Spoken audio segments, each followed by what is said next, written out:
su ángel a Juan para que se distribuya en las 7 iglesias, y nos vamos a dar cuenta, hermanos, de que las iglesias en aquellos tiempos, con algunas excepciones, estaban pasando por circunstancias difíciles de persecución desde afuera, donde el Imperio Romano ejercía todo su poder para presionar, para perseguir a la iglesia cristiana.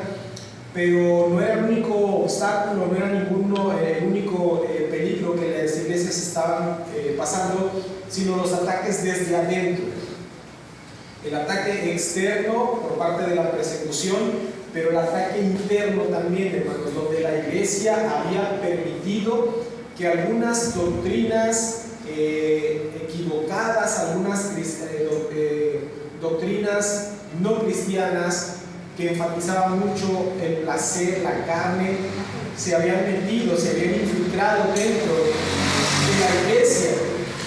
Y Jesús, con ese amor, hermanos, que lo caracteriza por su iglesia, Jesús escribe estas cartas a estas iglesias para llamarlas a revivir su amor por él. Y vemos en la iglesia de Éfeso también como el Señor le dice, tienen algunas cosas buenas, pero tienen estas cosas malas. Y vamos a nosotros, hermanos, a meditar solamente en esta iglesia de Sardis, porque vemos el tema que vamos a abordar nosotros a partir de este domingo sobre avivamiento. Tengo que aclarar, hermanos, también lo siguiente. A veces se puede llegar a confundir el avivamiento con regeneración, hablando en términos teológicos. Se puede llegar a confundir porque los dos tienen que ver con vida. Solo que hay una diferencia, hermanos. La regeneración se da en una persona que, como dice Efesios 2, está muerta en delitos y pecados. ¿Y qué es lo que tiene que hacer el Señor ahí? Dar vida a ese cuerpo muerto, a esa persona que está muerta espiritualmente. ¿Qué significa que esté muerta espiritualmente? Que no tiene ningún deseo de agradar a Dios. ¿Cómo saber si una persona está muerta espiritualmente? Cuando esa persona no tiene ni un deseo de agradar a Dios, cuando solamente quiere agradarse a sí mismo o quiere agradar a los demás para que los demás a su vez lo acepten y se sienta bien esa persona. Cuando no quiere leer la Biblia, cuando no quiere congregarse, cuando no quiere saber nada que tenga que ver con Dios, podemos decir, hermanos, con toda seguridad que esa persona está muerta espiritualmente. Y para ello entonces se necesita que Jesús le dé vida. Eso es a lo que la teología le llama regeneración o nuevo nacimiento. Pero el avivamiento es diferente, porque el avivamiento es que esa persona ya tiene vida, pero que está agonizando, que está muriendo, pero todavía hay vida. Y recuerden el dicho que nosotros tenemos aquí, ¿no? que mientras hay vida, hay esperanza. Entonces, esa persona que ya tiene vida, que es una persona que sí, tal vez en un momento tuvo deseos de agradar a Dios, pero que el día de hoy, por circunstancias que ha permitido en su vida, por dejar entrar mucho del mundo a su vida, ahora ese deseo por Dios está muriendo.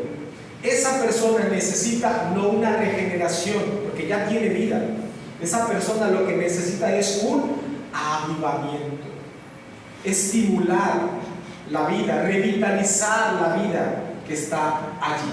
Entonces, esa es la gran diferencia, hermanos, entre la regeneración y el avivamiento.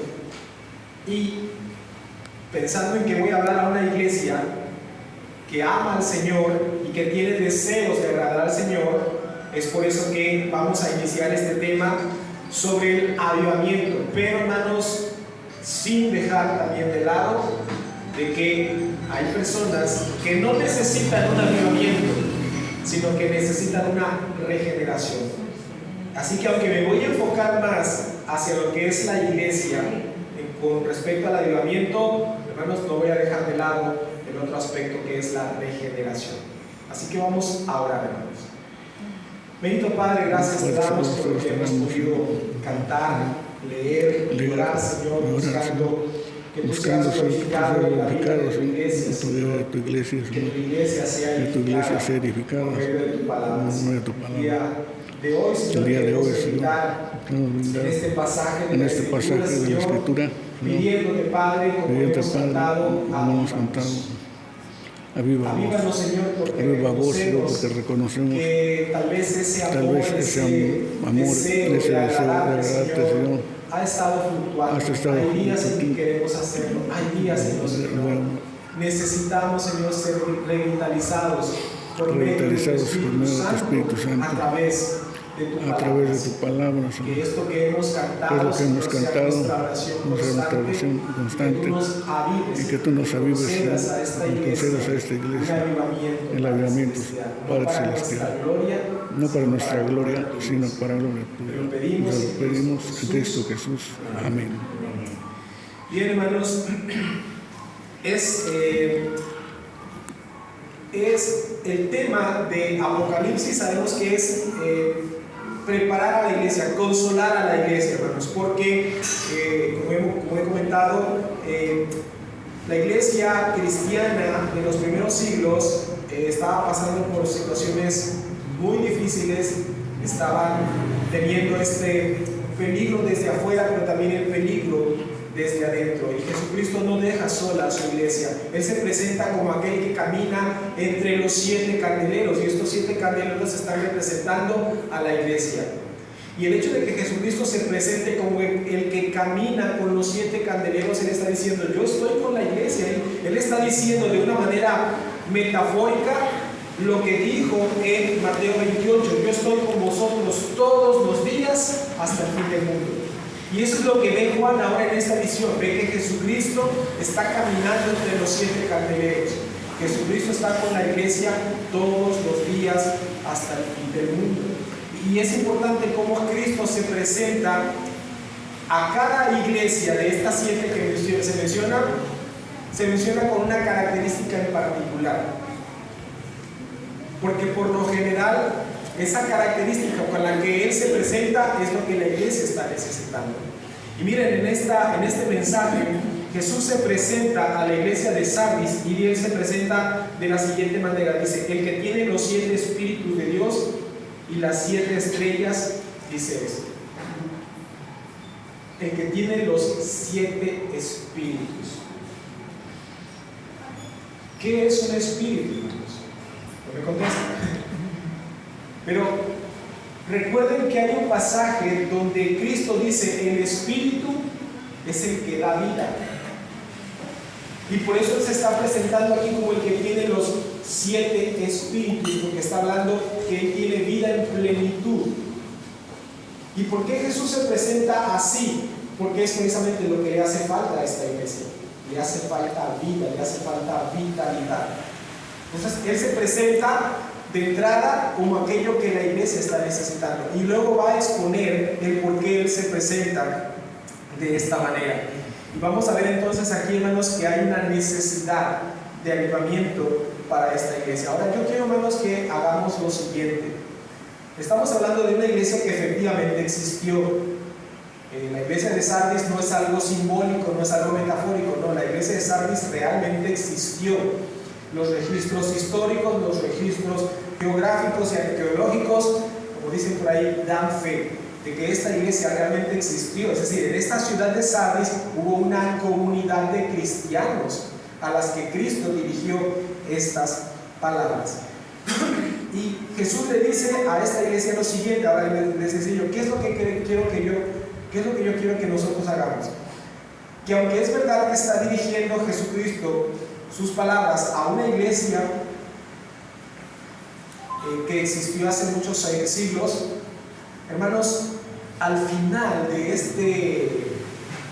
este mensaje dice: el que tiene oído, oiga lo que el Espíritu dice a las iglesias. Ahora yo pregunto: ¿tú tienes oídos? Amén.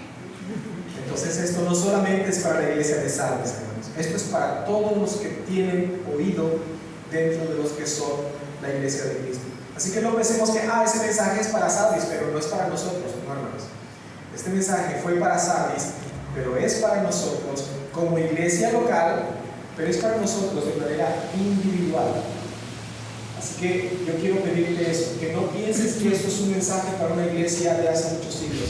Este es un mensaje para la iglesia de hoy. De manera general, es un mensaje para la iglesia local, que es Israel, así llevamos el nombre de Israel, pero también es un mensaje para ti en particular.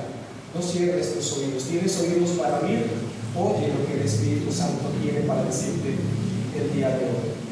Empieza Jesús haciendo un diagnóstico o dando el diagnóstico, hermanos. Pareciera como que Jesús es aquel médico al que la persona enferma acude y después de haber hecho una examinación, ahora el doctor dice, bueno, el diagnóstico es el siguiente, usted tiene tal enfermedad. Pareciera que eso es lo que está haciendo Jesús con la iglesia, porque Él dice, yo conozco tus obras. El Señor ha hecho un estudio, ha hecho un examen de esta iglesia y Él dice, yo conozco tus obras. Pero si hay algo que puede aterrar, es que Dios conozca nuestras obras. ¿No has puesto a pensar que Él conoce todo lo que tú has hecho? Todos los pecados que tú has cometido. Eso da miedo, hermanos. Eso da mucho miedo. Eso da miedo, como el delincuente tiene miedo cuando escucha la sirena de una patrulla. Le da terror y corre porque sabe que no ha hecho lo correcto. Hermanos, cuando nosotros escuchamos que el Señor conoce nuestras obras, eso da miedo. De entrada da mucho miedo. Da miedo y ¿saben qué más? Da mucha vergüenza. Ya como cristianos da vergüenza que nosotros nos presentemos delante del Señor complicado. Pero recordemos que estamos delante de un Dios compasivo y misericordioso. Así que también puede darnos esperanza. Pero Cristo se presenta a esta iglesia y dice, yo conozco tus obras, y aquí viene el diagnóstico, hermano. Dice, que tienes nombre de que vives y estás muerto. Qué difícil escuchar, hermanos, estas palabras de parte de aquel que conoce todo de nosotros. Tienes apariencia de estar vivo, pero en realidad tú estás muerto. Ahora recordemos aquí, hermanos, que no se está refiriendo a la vida como lo que nosotros, a la vida biológica. Está hablando de vida espiritual. Es lo que le está diciendo a la iglesia. Tú tienes la apariencia de ser una iglesia viva, pero realmente tú estás muerta. Ahora, aquí muerta, hermanos, vamos a ver qué es. Podemos decir es una hipérbole. Yo recuerdo que en alguna ocasión alguien me decía, es que mire, ¿ves aquella señora, ves aquella hermana que vaya? Dice, el Señor la resucitó. Caramba, ¿y eso cómo estuvo? Sí, dice, ya la hermana estaba agonizando y el Señor la resucitó. Pero no, espera, vamos a utilizar bien el término. Resurrección no es cuando la persona está muerta, clínicamente muerta. Si está muy enferma y está agonizando, no está muerta, todavía está viva. Bueno, dice, pero el Señor la levantó. Digo, si entiendo lo que me quieres decir, que casi ya estaba muerta, prácticamente ya estaba muerta. Eso es lo que está diciendo el pasaje aquí, y lo vamos a ver porque más adelante el Señor dice, afirma las obras que todavía no han muerto. Tienes muchas otras cosas que han muerto, pero estas todavía no están muertas, afírmalas. Por eso digo esto, hermanos, de que dice Jesús, tienes nombre de que estás viva, pero estás muerta. O sea, prácticamente estás muerta, estás con un paso al más allá. Es lo que Jesús le está diciendo a esta iglesia, porque el Señor conoce el estado espiritual que tenía esta iglesia. Ahora yo te pregunto, hermanos, ¿crees que el Señor conoce tu estado espiritual? Y aquí es donde viene lo siguiente, hermanos. Nosotros podemos simular que tenemos vida. Nosotros podemos aparentar que tenemos vida, pero solamente el Señor conoce nuestro estado espiritual. Yo puedo venir y cantar, y puedo venir y predicar, y puedo dirigir, y puedo hacer muchas cosas, hermanos, y puedo tener apariencia de estar vivo, pero ¿quién conoce realmente mi estado espiritual? Es el Señor. Por lo tanto, no es tan importante lo que tú pienses de ti o lo que los demás vean en ti.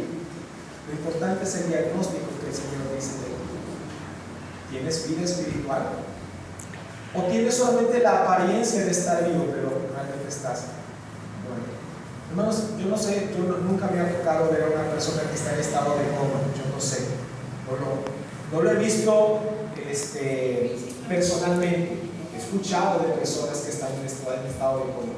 Y es más o menos así, hermanos. Una persona que está en estado de coma, pues está viva porque escuchamos el aparatito, ¿verdad? Que está ahí midiendo el ritmo cardíaco. Pero tú no puedes hablar con esa persona, no puedes interactuar, no puedes hacer nada. Entonces, está viva, pero parece que está muerta. Bueno, hay iglesias que así son, hermanos. Tienen apariencia de estar vivas, pero están espiritualmente muertas. Y no solamente las iglesias, habemos personas, me voy a incluir, hermanos, porque aunque a mí me tocará de esto, yo no estoy exento de esto. Yo no estoy exento de estas cosas. Así que habemos personas, hermanos, que podemos estar dando la apariencia de estar vivos espiritualmente y realmente estar muertos o moribundos espiritualmente. Y vamos a ver cómo podemos nosotros identificar eso. Pero miren, Jesucristo lo enseñó también hablando de la nación judía. En Mateo 21:19, Jesús revela que esa era la condición espiritual de la nación de Israel. Cuando Él, que nosotros conocemos la semana de pasión, dice en Mateo 21:19 lo siguiente. Él se encuentra, recuerden que Jesucristo en esa semana de pasión, Él iba a Jerusalén, pero se quedaba por lo regular en Betania. Entonces Él iba y venía estos días, y un día pasando por allí encontró una higuera. Conocen la parábola, ¿verdad? De la higuera. Dice que encuentra la higuera en el versículo 19, viendo una higuera cerca del camino, vino a ella y no halló nada en ella sino hojas solamente, y le dijo: nunca más nazca de ti fruto. Y luego se secó la higuera. Eso es algo un poquito extraño, hermanos, que Jesús maldiga una higuera. ¿Cómo por qué? Hermanos, hay quien dice que esto era una parábola viviente. Jesús está tomando la higuera como si fuera la nación de Israel. ¿Cómo estaba esta higuera? Llena de hojas. ¿Pero qué le faltaba? El fruto. Cuando Él entra a Jerusalén, ¿qué encuentra Jesús en Jerusalén? Todo un mundo de religiosidad. Sacrificios, sacerdotes con sus vestiduras, las personas llevando sus sacrificios, los sacerdotes haciendo todo esto, pero espiritualmente apartados de Dios. Él dice: este pueblo de labios me honra, pero su corazón está lejos. Esa era la condición espiritual de la nación de Israel. Mucha apariencia de religiosidad, pero espiritualmente muertos.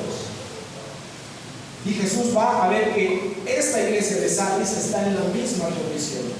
Mucha apariencia, pero nada de vida espiritual. Hermanos, tenemos que tener mucho cuidado como iglesia de no estar en este error, de no estar simplemente haciendo muchas actividades y llenando nuestro calendario de actividades para mantenernos ocupados, para mantenernos entretenidos, pero estamos descuidando, hermanos, la condición espiritual nuestra y la de toda la iglesia.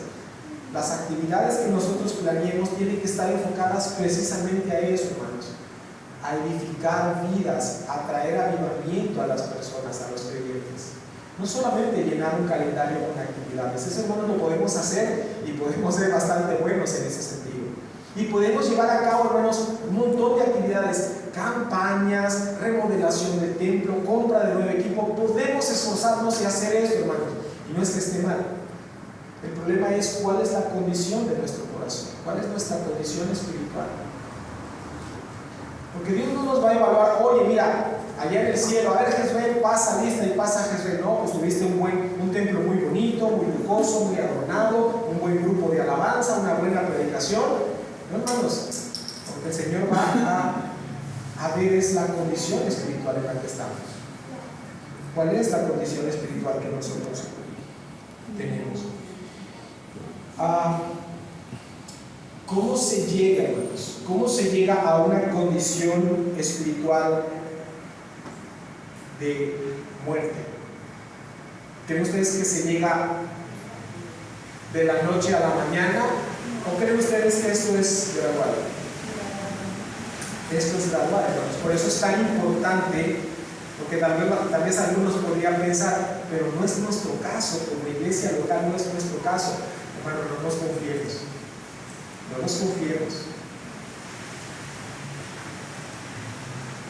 Porque esto no se da de la noche a la mañana, esto se da gradualmente. Y tenemos nosotros que tomar precauciones, hermanos. Por descuido, probablemente la iglesia empezó a descuidar su condición espiritual, su compromiso con el Señor, su pasión por el Evangelio, lo empezó a descuidar. Se acostumbró. A veces, hermanos, nos acostumbramos. Hay una anécdota chistosa, dice que de unas hermanitas de aquí, dice que una hermana no pudo ir a la iglesia, pero fue su hija y le pregunta, no es cierto, vino la mamá y no vino la hija, y luego le pregunta a la hija, mamá, ¿y de qué habló Israel en la predicación? Dice, de los que no habla siempre, de Dios. Digo esto, hermanos, como un chascarrillo, ¿verdad? Claro, la hermana me supongo que debió darle el tema, pero ¿qué pasa, hermanos? Que se nos hace tan común. Sí, venimos a la iglesia, escuchamos la predicación, y a veces, ¿qué pasa, hermanos? Que ya lunes o martes, ¿de qué habló el domingo? ¿Quién sabe? No sé, no me acuerdo de qué trató. Y no estoy haciendo la crítica, hermanos, sino estoy diciendo para que veamos el cuidado que debemos de tener. Porque esto no es de la noche a la mañana, esto es gradualmente. Por eso yo les invito siempre, hermanos, ya cuando termine el culto, termine la predicación y regresen ustedes a sus casas y vayan a sentarse a la mesa, platiquen de qué trató el sermón. Reflexionen, incluso tómenlo hasta como una manera de compartir el Evangelio con su familia que no es creyente. Pero esto va a servir para que ustedes refuercen lo que el Señor nos habla en el sermón cada domingo. Recordemos que nada a esta situación no se llega de la noche a la mañana, sino poco a poco. Por eso lo siguiente que nos va a decir el Señor en el siguiente pasaje, en el siguiente versículo, dice: sé vigilante. Ya nos dio el diagnóstico, Cristo ya nos dio el diagnóstico de la iglesia. Ahora, ¿qué va a servir? Una exhortación. Dice: sé vigilante y afirma las otras cosas que están para morir. Es decir, había muchas cosas que esta iglesia ya había dejado morir, hermanos, pero había otras cosas que no. Y Jesús le dijo: sé vigilante, sé alerta, despierta, porque hay cosas que todavía no han muerto, afírmalas antes de que mueran. Es como si Jesús nos dijera ese dicho que nosotros repetimos, hermanos: mientras hay vida, hay esperanza. No estás del todo muerta, hay muchas cosas que ya han muerto, pero hay otras que no. Ponte las pilas, afirma esas cosas que todavía no han muerto. Esa es la exhortación que Cristo nos hace a nosotros, que le hizo a la iglesia, pero que nos hace a nosotros también, hermanos. Es terrible y es trágico cuando es momento de velar y de vigilar y nosotros estamos durmiendo. Es terrible, hermanos. Es trágico. No es momento de dormir. No es momento de bajar la guardia. Es momento de despertar, de ponerse en alerta, hermanos. ¿Qué hacemos cuando tenemos a un familiar enfermo? ¿Qué le decimos? Mira, pues sí, a lo mejor te duele mucho, a lo mejor estás sangrando demasiado, pero oye, son las 12 de la noche, no seas inconsciente, déjanos dormir, ya mañana te llevamos al doctor. ¿Verdad? No hacemos eso. No, ¿verdad? Decimos: es urgente, está sangrando mucho, hay mucho dolor, vamos al doctor. Porque hay un sentido de urgencia. Tú no puedes decir: oye, es que mira, tengo mucho sueño. Puede ser que tengas mucho sueño, pero ¿sabes qué? No es momento de dormir. es momento de despertar, es el momento de ponerte en acción. Es lo que Cristo le está diciendo a esta iglesia. Estás casi a punto de morir, no puedes seguir durmiendo, no puedes simplemente descansar como si no pasara nada. Esto necesita atención, esto necesita urgentemente solución. Y Cristo nos dice a nosotros: sé vigilante y afirma las otras cosas que están para morir, que están ahí, hermanos, que están pendiendo de un hilo, que todavía hay vida, pero se le está yendo de las manos, hermanos. Y dice las otras cosas que están por morir. No nos dice qué cosas habían muerto, hermanos, pero una de las cosas que primero o que manifiesta esta muerte espiritual es cuando yo ya no tengo ganas de leer la Biblia, cuando yo no tengo ganas de orar, cuando yo no tengo ganas de congregarme. Cuidado, porque son síntomas de que hay un problema muy grave. Hay un problema muy grave. Ahí puede ser que esté la muerte entrando en la iglesia, pero también en las personas, en los creyentes. Cuando yo me deleito más en otras cosas que no son las que agradan a Dios, cuidado. Esos son síntomas, hermanos, síntomas de muerte espiritual. Dice también, afirma las otras cosas que están para morir, porque no he hallado tus obras perfectas delante de Dios. Y aquí la palabra perfectas a lo mejor no transmite del todo, o no transmite más claro esta idea, porque la palabra también creo que más correctamente se puede interpretar como que las obras completas, porque la palabra que usa es plero, en griego es plero, que tiene que ver con pleno, lleno, completo. Entonces Jesús está diciendo: no he hallado tus obras completas delante de mí. En otras palabras, hermanos, Cristo está diciendo: no estás haciendo todo lo que podrías hacer, no estás dando todo lo que podrías dar, te estás quedando corto. Hay muchas cosas que tú podrías estar haciendo, pero que por flojera, por pereza, por falta de vida, no lo estás haciendo.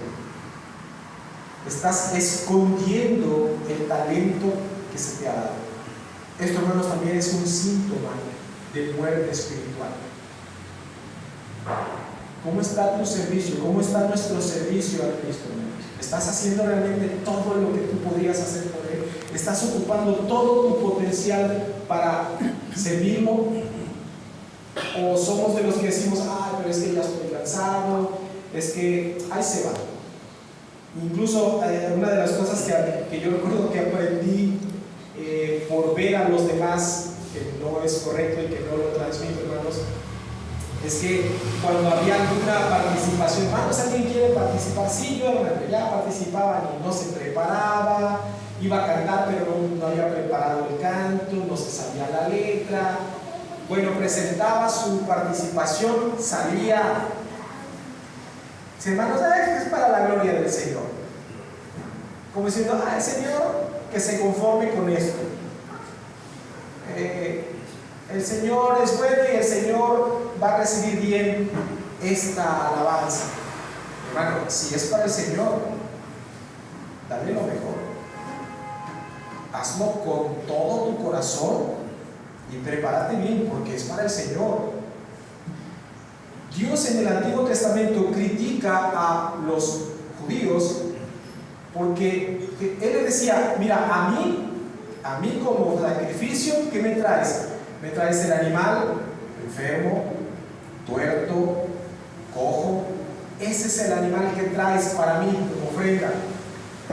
Y le dice Dios, voy a parafrasear, hermanos, le dice Dios al pueblo: yo te reto a que tú lleves esa ofrenda a tu príncipe, a tu rey, y veas si eso es algo que él considera digno. Obviamente no, hermanos. Porque es que le vamos a llevar un regalo al presidente municipal. ¿Qué buscamos, hermanos? Lo mejor que tengamos.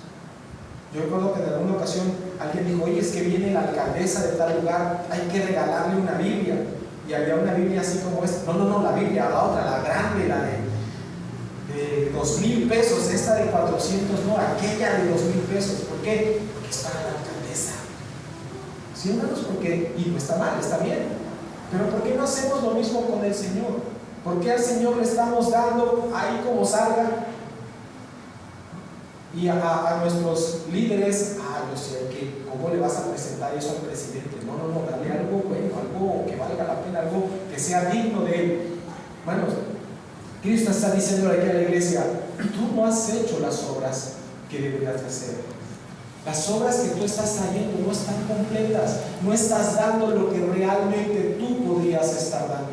Tú deberías estar dando, como dice el texto de la semilla, ¿verdad? Dice que unos dan al 100 por uno, al 60 por uno, al 30 por uno. Bueno, a lo mejor tú estás dando al 30 por uno cuando deberías estar dando el 60. Porque el Señor te ha dado la capacidad para eso, pero por negligencia, por descuido, por pereza, no estás cumpliendo, no estás haciendo las obras que el Señor preparó para ti. Hermanos, esto también es síntoma de muerte espiritual. Cuando tú no quieres darle al Señor realmente lo que tú podrías darle. Cuando tú piensas que el Señor se va a conformar con algo, perdón, voy a usar esta palabra, hermanos, con mucho respeto, pero piensas que el Señor se puede conformar con algo muy mediocre. Es que total es para el Señor. No, hermanos, si nosotros amamos al Señor, vamos a querer. No significa que voy a hacerlo perfecto, pero sí puedo decirle: Señor, esto fue lo mejor que yo pude hacer.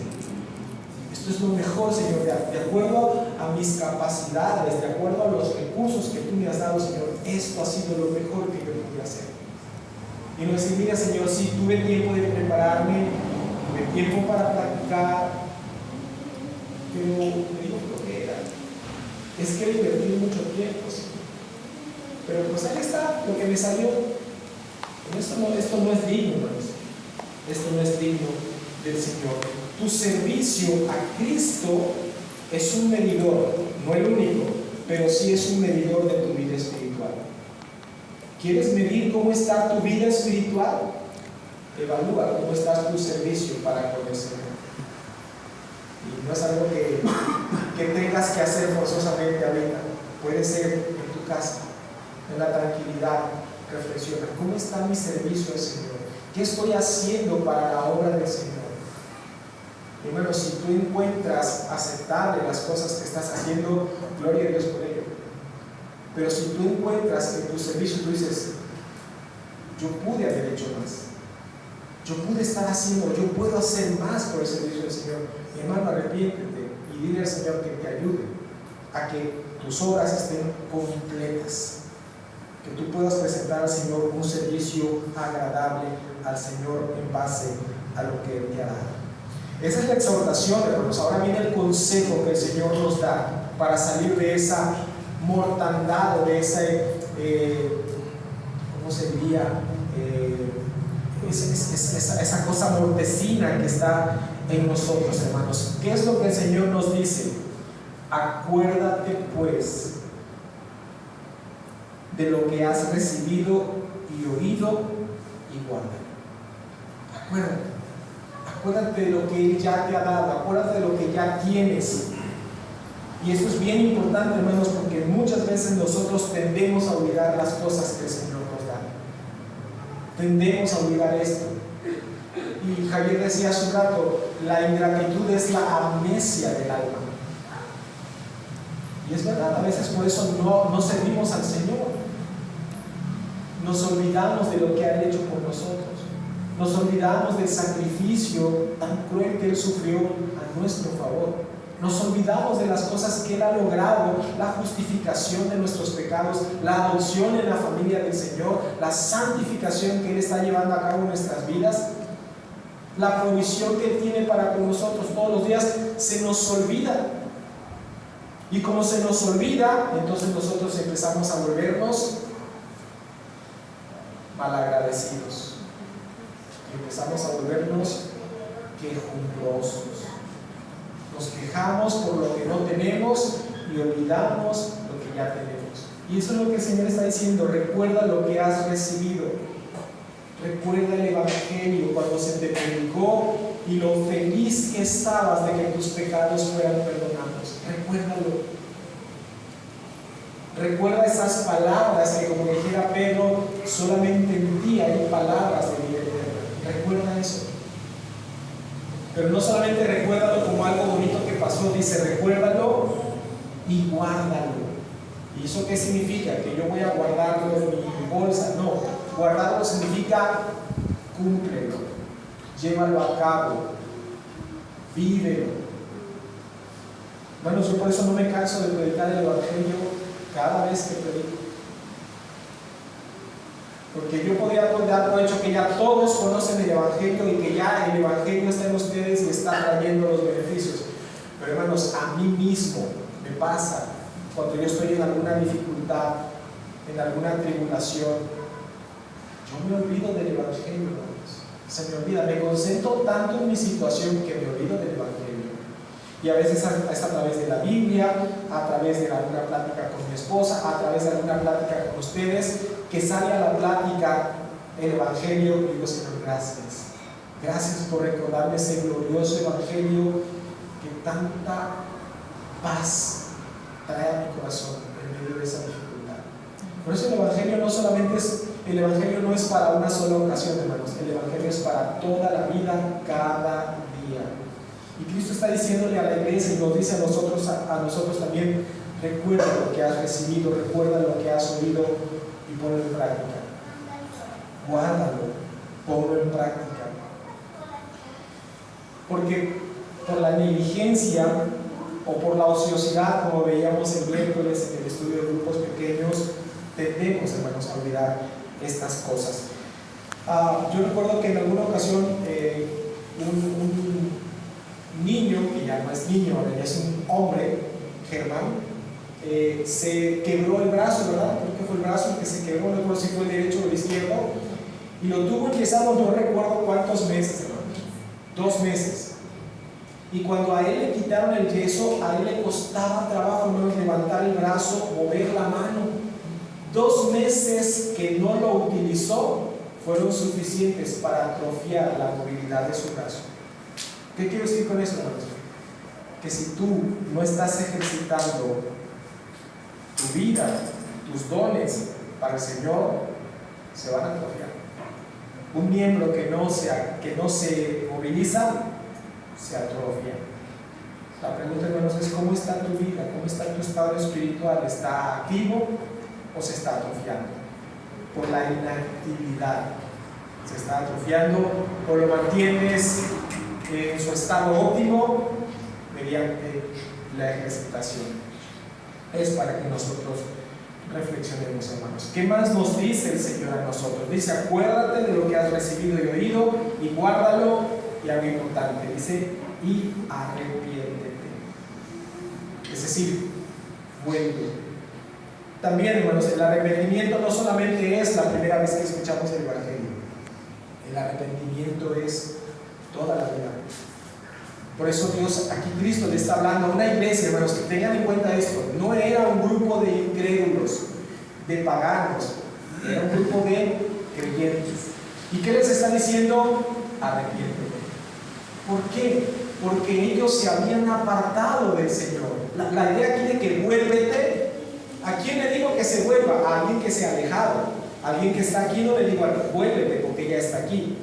Y Cristo le está diciendo a esta iglesia, arrepiéntete, vuélvete. ¿Eso qué implica? Que la iglesia se había apartado. ¿Se había apartado de quién? De Cristo. De aquel que le podía dar vida, que lo podía revitalizar. Te estás apartando de la vida. ¿Cómo quieres tener vida si te estás apartando de aquel que es tu vida? Cantamos hace un momento, fuente eres tú de gracia y perdón. Él es la fuente de la vida, hermanos. Si tú te alejas de Él, seguramente vas a empezar a morir espiritualmente. Y Cristo dice aquí a la iglesia y nos dice a nosotros: vuélvete a mí.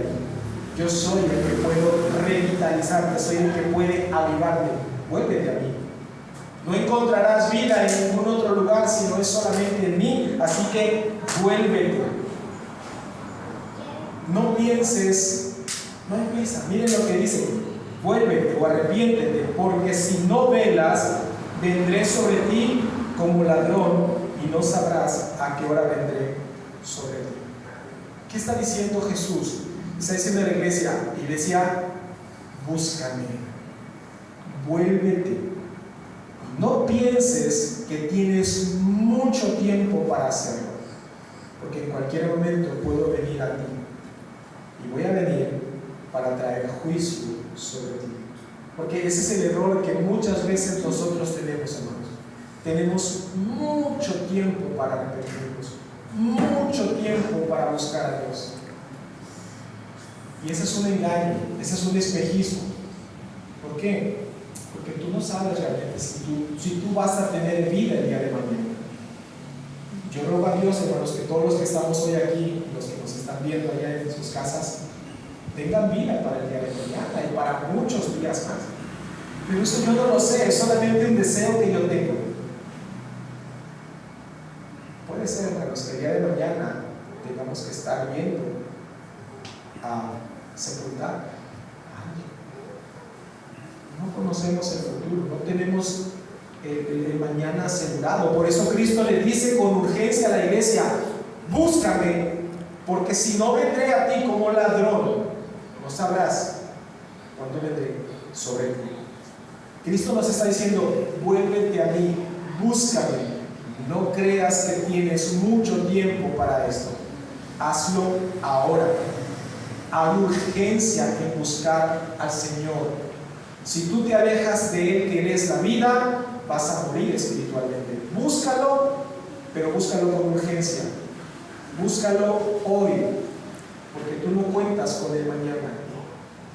Tú no sabes si el día de mañana vas a estar vivo para buscar al Señor. Fíjense, en Lucas 13, también el Señor hablando acerca de estas oportunidades, porque aquí vemos también, hermano, que Dios está dando a esta iglesia oportunidad de arrepentirse.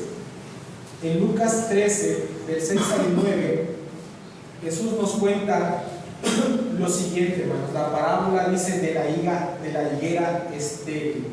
Dice: dijo también esta parábola: tenía un hombre una higuera plantada en su viña y vino a buscar fruto en ella y no lo halló. Eso es decepcionante, porque él invirtió tiempo, este hombre de la parábola invirtió tiempo para que esta higuera diera fruto y sin embargo no halló. Dice: y dijo al viñador: he aquí hace 3 años que vengo a buscar fruto en esta higuera y no la hallo, córtala. Palabras muy fuertes, hermanos. ¿Para qué no utiliza también la tierra? Está ocupando una tierra que bien pudiera estar utilizando otra planta.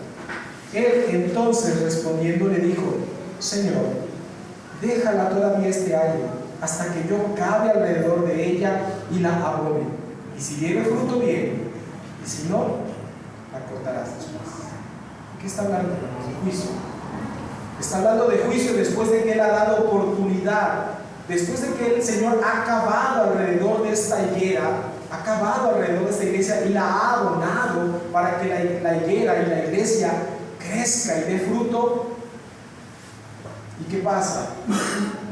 Que la iglesia no da fruto. Entonces dice: Señor, que después de haber hecho esto, después de haberle dado esta oportunidad, entonces voy a cortar la higuera, voy a quitar la iglesia de ese lugar. ¿Qué caso tiene que estoy ocupando ese lugar si no está dando el fruto que debe? Cristo nos llama al arrepentimiento, hermanos. Nos llama a buscarle ahora que hay tiempo, porque si no, dice: vendré. Y cuando dice vendré, no está hablando tanto de la segunda venida, sino que está hablando de un juicio particular. Vendré a ti a la hora que no sabes. Mi hermano, mi hermana, tienes que meditar en Cristo. Tenemos que meditar en Cristo. Llenarnos de su palabra, hermanos. Conocer a Cristo. Una hermanita hoy me decía, y yo le doy muchas gracias a Dios, hermanos, porque Porque una hermanita me decía hoy, yo estuve en una iglesia, pero hasta que yo llegué aquí fue que conocí a mi Señor, que conocí a Cristo. Hermanos, a mí, claro, no me da gusto que en la otra iglesia no haya conocido al Señor, pero me da gusto que lo esté conociendo. Y yo te invito a que conozcas a Cristo, que te llenes de Él. Porque cuanto más conoces a Cristo, más tu corazón queda cautivado por Él. Miren, hermanos, no hay persona más atractiva, hablando de persona o personalidad, más atractiva, más atrayente para un pecador que la persona de Cristo. Hay un músico que ya murió, mexicano, hippie, en toda la onda hippie, rebelde, comunista, socialista, porque a él le habían hablado de un Dios muy distante y muy lejano, de un Dios que no quería nada que ver con los pecadores. Y dice que cuando él va a la Biblia y empieza a leer los evangelios y empieza a conocer a Cristo por medio de los evangelios, dice, para mí toda esa onda oriental, hippie, de la droga, para mí eso quedó en el pasado. Dice, para mí Cristo se volvió lo más atractivo y lo más atrayente de mi vida, y a partir de ese momento él le rindió su vida a Cristo. Se llamó en vida Alejandro Alonso. Hermanos, él conoció a Cristo y se enamoró de Cristo y su vida cambió. Tenemos que hacer lo mismo, hermanos. Tenemos que conocer a Cristo así, no de manera superficial, conocer a Cristo a través de la palabra, a través de la Escritura. Muchas personas han ido, y esto de Alejandro Alonso es un caso, hermanos. Hay muchos casos así, de personas que tenían una idea de lo que era Cristo, y cuando van al Evangelio y leen lo que Cristo habla y lo que Cristo hace, ellos quedan enamorados de Él. ¿Y saben qué? Cuando estamos enamorados, queremos dejar a la persona amada, queremos estar cerca de Él. Cristo dice, arrepiéntete, vuélvete a mí, enamórate de mí, deja que yo te conquiste por medio de mi palabra, y de esa manera tú no vas a querer irte nunca. Hermano, un consejo: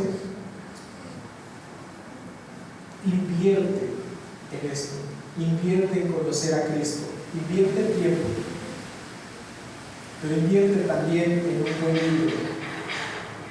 Invierte, hermanos, la Biblia en primer lugar, por supuesto, pero hay muchas cosas que tal vez no van a quedar muy claras en la Biblia. Necesitamos a alguien que nos ayude. Las predicaciones, los estudios de grupos pequeños que tenemos los miércoles, los martes y los miércoles, vuelvo a hacer el comercial. Los estudios que tenemos los jueves, hermanos, están enfocados en eso, en que nosotros, en que la iglesia conozca a Cristo y se enamore de Cristo. El jueves que hablamos acerca de esa palabra, del estar, que dice totalmente pagado.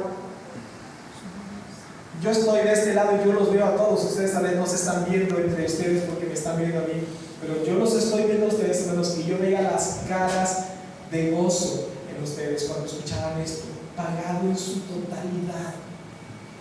Eso, hermanos, es lo que buscamos al predicar, que tú conozcas a Cristo, que te enamores de Cristo, para que tú no quieras irte nunca de la presencia de Cristo. Invierte entonces tu tiempo, invierte si es posible en un buen libro de teología. Yo les recomiendo uno que no tienen ni siquiera que comprar, que no tienen ni siquiera que leer, solamente lo tienen que escuchar. Está gratuito en YouTube, se llama El Cielo, ¿cómo llegué aquí? Es la historia ficticia del ladrón que se arrepiente en la cruz al lado de Jesús. Son como 9 capítulos, pero hermano, de veras, siéntate a escuchar la narración de ese libro y créeme, tu visión, tu perspectiva de Cristo va a dar un giro y te vas a enamorar más de Él. Bueno, ya nos ha dado el Señor el consejo, el mandamiento. Ahora que viene, hermanos, viene la esperanza en el avivamiento. Dice en el versículo 4, aquí viene algo bueno, hermanos. Pero tienes unas pocas personas en Sardis que no han manchado sus vestiduras y andarán conmigo en vestiduras blancas porque son dignas. Este versículo es hermoso, hermanos, porque dentro de las malas cosas que Jesús viene diciéndole a la iglesia, aquí hay algo bueno. Pero quiero ponerlo primero en lo negativo, para que después veamos lo positivo. En negativo, Jesús estaría diciendo, la mayoría de los miembros de la iglesia de Sardis han manchado sus vestiduras, se han contaminado con los placeres del mundo. Eso es triste, hermanos. Cuando una iglesia en su mayoría está manchada, contaminada por los placeres y los pecados del mundo. Eso es triste, hermanos. ¿Por qué? Porque esa iglesia deja de brillar. Esa iglesia deja de mostrar a Cristo a la ciudad, a la sociedad. Deja de mostrarlo. Es como cuando dice Jesús, ¿de qué sirve una luz si tú la vas a encender y la vas a poner encima un cajón? O la vas a meter debajo de la cama. ¿De qué va a servir esa luz? Tendría que estar en lo alto para que alumbre. Bueno, hermanos, cuando una iglesia en su mayoría están manchados, contaminados con los pecados del mundo, esa es la condición de la iglesia. Ha apagado su luz, la está metiendo debajo de la cama, debajo de la alfombra. Pero en positivo, que es lo que Jesucristo está haciendo aquí, dice, pero tienes unas pocas personas en Sardis que no han manchado sus vestiduras. Hermanos, a lo mejor peco de optimista, pero este versículo es precioso. ¿Por qué? Porque volvemos al punto, todavía hay vida, hermanos. Esa iglesia está muriendo, esa iglesia se ha dejado manchar, ha dejado que el mundo entre a la iglesia y tome control. Pero la buena noticia, ¿cuál es? Que hay algunos que todavía no han cedido a eso. Hay algunos todavía que se han mantenido fieles, que se deleitan en servir al Señor.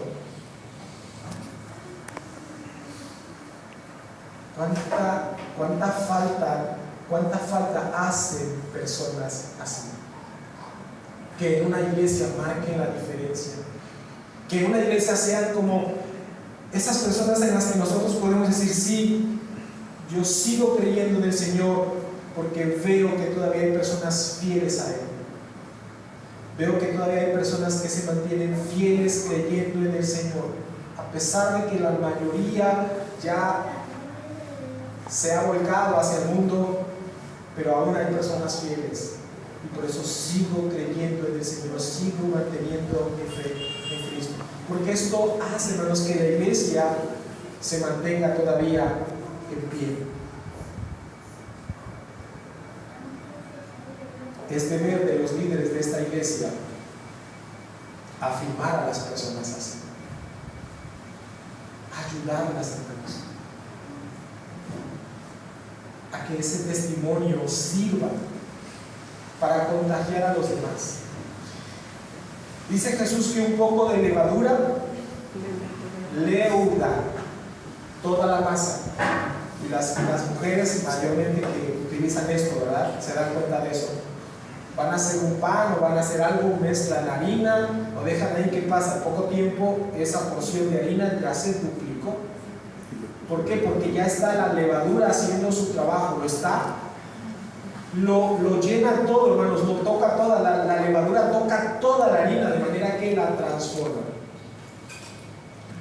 Un poco de levadura leuda toda la masa, para bien o para mal. Claro, Jesucristo lo utiliza en término negativo, ¿verdad?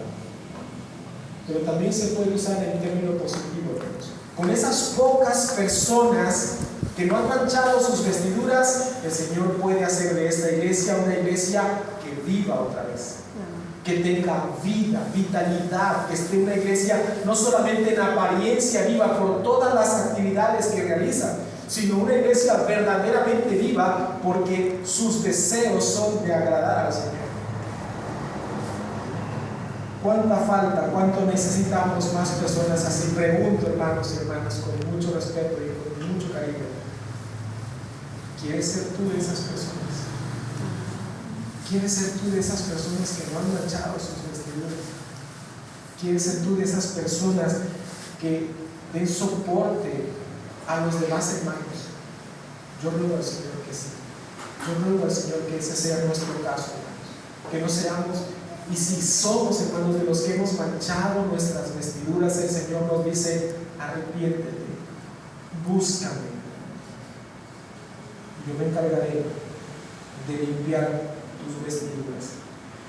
¿Cuál será la recompensa, hermanos? El versículo 5 dice: el que venciere será vestido de vestiduras blancas, y no borraré su nombre del libro de la vida, y confesaré su nombre delante de mi Padre y delante de sus ángeles.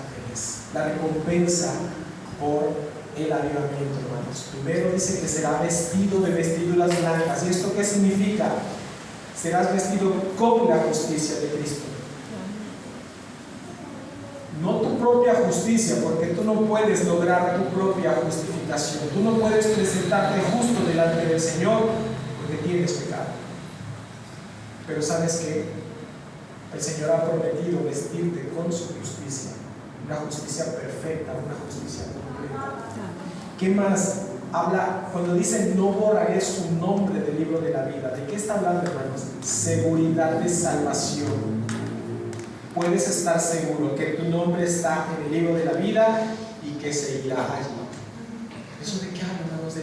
De la seguridad que Cristo nos da, de la salvación que no hemos ganado, que Él nos la ha dado gratuitamente, pero que Él se va a encargar de que tú llegues seguro y salvo delante de su presencia.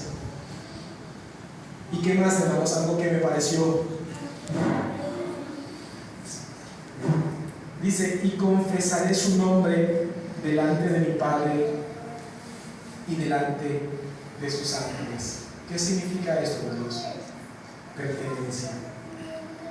Pertenencia a Cristo. Cuando tú estés parado allí delante del Padre, Cristo dirá: sí, es mío. Este no es mío. Puede entrar al reino de los cielos porque es mío y me pertenece. Dice ese himno, hermanos: cuando allá se pase lista a mi nombre, yo feliz responderé. Cristo no se avergonzará. Cristo no va a decir: pues mira, es lo que hay. Va a decir: no, es mío. Por Él morí, por Él di mi sangre, me pertenece, tiene mi sello en Él. Él puede entrar al reino de los cielos. Me pertenece, y lo hará delante del Padre y delante de los ángeles, hermanos.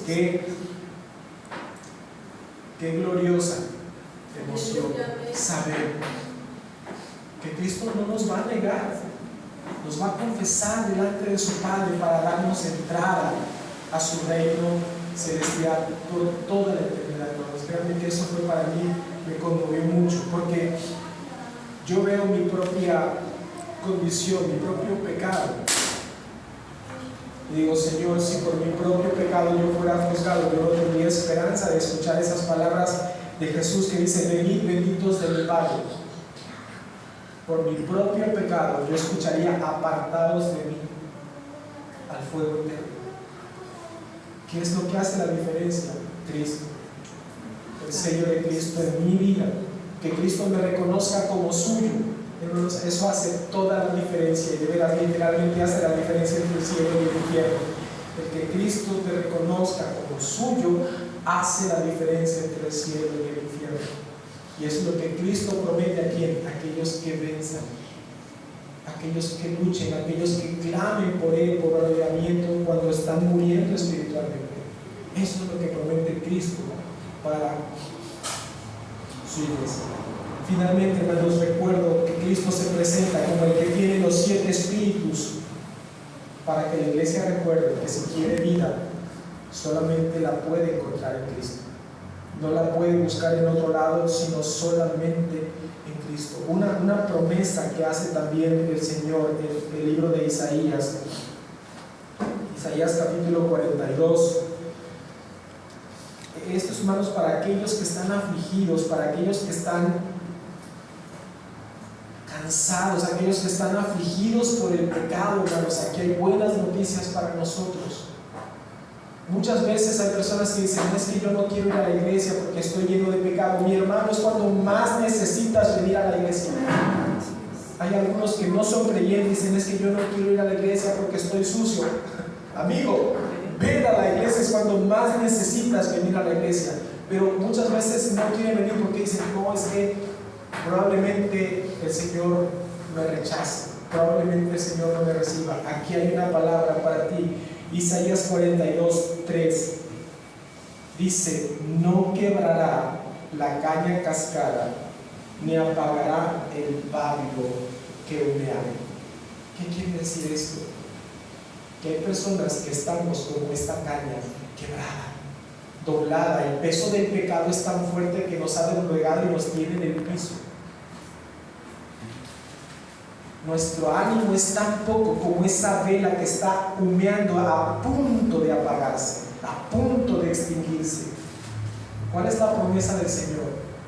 Que en lugar de que Él termine de apagar esa vela, ¿qué va a hacer? La va a avivar para que vuelva a tener luz, para que vuelva a iluminar. Eso es lo que Él promete. Así que si tú eres como esa caña cascada, quebrada, doblada por el pecado, si tú eres como esa vela que se está apagando, que la vida espiritual se está extinguiendo y está echando mucho humo, es el momento de volver a Cristo. Es el momento de buscarlo. No pienses que Él va a terminar de quebrarte. No pienses que Él va a terminar de apagar la luz en ti. No, al contrario. Él avivará el fuego en ti. Él enderezará esa caña y la vendará para que vuelva otra vez a ser apta. Así que, iglesia, hablo a la iglesia, ven a Cristo para que avive tu fe. No te fijes en tus apariencias ni en lo que otros puedan pensar de ti. Examínate. Examinémonos, hermanos, ¿cómo está mi condición espiritual? ¿Necesito ser avivado? Yo creo, hermanos, que aquí nadie puede decir que no. Todos necesitamos ser avivados por el Señor. Pero quiero hablar ahora, si tú no estás en Cristo, tu condición no es de moribundo, tu condición es de muerte total. Eso es lo que dice Efesios 2. Tu condición es muerte total. Pero hay buenas noticias para ti también. Porque así como Cristo se presenta como el que tiene los 7 espíritus para dar vida a una iglesia moribunda, también Cristo se presenta como aquel que puede dar vida a aquel que está muerto en sus delitos y pecados. Así que también puedes venir a Cristo. Ven en arrepentimiento, ven con fe, pero ven pronto. No creas que tienes mucho tiempo para tomar esta decisión. Yo ruego al Señor de veras que si hay alguien aquí que todavía no ha entregado su vida a Cristo, o alguien que está allá en su casa no ha entregado su vida a Cristo, el mensaje para nosotros el día de hoy es: hazlo pronto. Vuélvete a Cristo pronto para que tengas vida, para que Él avive tu vida si ya tienes vida espiritual. Pero si no tienes vida espiritual, vuélvete a Cristo para que Él te dé vida de entre los muertos y tú recibas la bendición de la vida eterna. Oremos, hermanos. Bendito Padre, gracias por hablarnos, por exhortarnos, Señor, por sacudirnos de este sueño tal vez en el que estamos, Señor, pensando que estamos bien, porque en apariencia tenemos vida, porque estamos haciendo algunas cosas, pero que nuestro estado espiritual revelaría otras cosas. Nuestra falta de servicio a ti, nuestra falta de deseo por agradarte, nuestra negligencia de hacer las obras que nos hacen condenados, revela, Señor, que realmente no estamos del todo bien, que necesitamos ser avivados por Dios. Padre, perdónanos si hemos tenido la idea de que estamos bien. Perdónanos y vuélvenos, Señor, así como dijera Jeremías, vuélvenos y entonces nos volveremos, porque sabemos que solamente viene de ti el poder volvernos, Señor, el poder arrepentirnos viene de ti, Señor. Que esta palabra, Señor, esta exhortación sirva, Señor, como una exhortación para tu iglesia a buscar, Señor, ese avivamiento, pero que sirva también, Señor, como un consuelo, sabiendo que el que pide, recibe, Señor. Queremos como iglesia pedirte, avívanos. Aviva tu iglesia, Señor. Aviva nuestro amor, nuestro compromiso con ti, nuestra pasión, nuestra devoción, el amor por tu palabra, Señor. Aviva el amor los unos por los otros. Avívanos, Señor, con tu Espíritu Santo. Y Padre, aquellos que todavía no te buscan, Señor, tráelos a los pies de la cruz. Muéstrales tu amor y tu gracia. Conquístalos por medio de tu palabra y de tu amor, para que ellos tengan vida, Señor. Y esa vida eterna que solamente en ti está, y que solamente tú prometes. Oramos en el nombre de Jesús. Amén.